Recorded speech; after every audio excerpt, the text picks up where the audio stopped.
Hey there, baseball fans. Nathan Rohde and Shooter Hunt here with the latest episode of Coffee and Curveballs.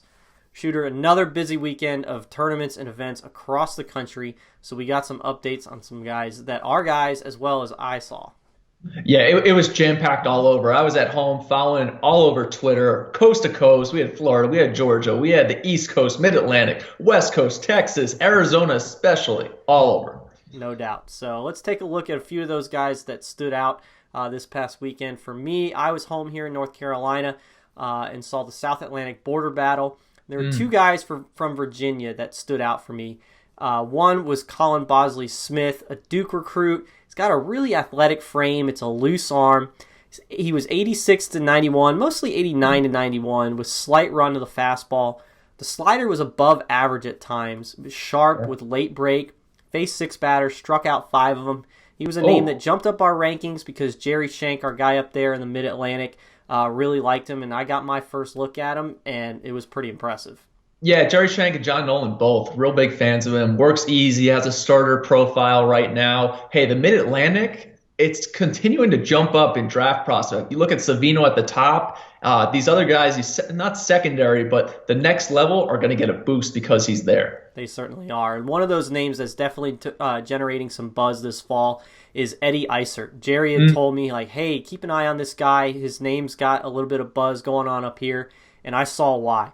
He's an NC State recruit. He really looks the part. He's 6'2", 190, athletic actions. He's an above average to plus runner. Switch hitter. On Saturday, I saw him exclusively from the right side, tripled to deep center field, just a loose, quick hands, and then he flipped around to the left side on Sunday, doubled down the first base line, and then hit another triple, a deep fly ball to left field. So, good weekend for Eddie Isert. Oh, absolutely. And just watching from what you put out, looks uber athletic. And you know the pro scouts are big into those guys who have that athleticism to really make it pop at the next level. So good weekend for Isert. It certainly was. Down in Georgia at Lake Point, we had the Adidas Three-Stripe Classic.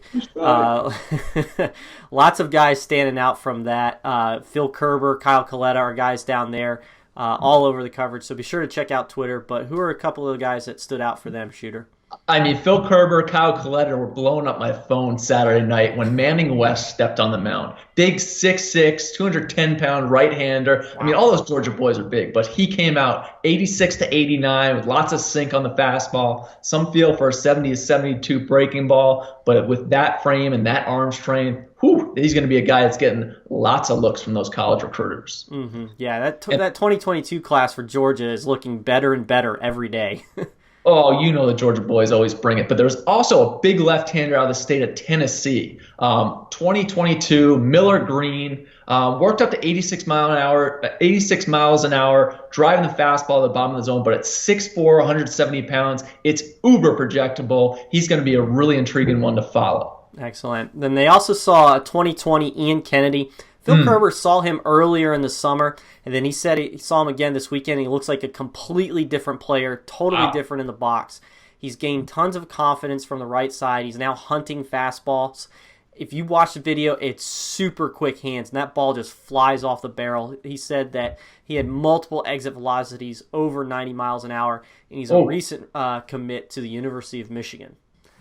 So down in South Carolina, we had another weekend of fall championships. And for Eddie Tisdale, he saw Marty Gare, an uncommitted guy. He's out of Cox Mill High School in North Carolina, 2021.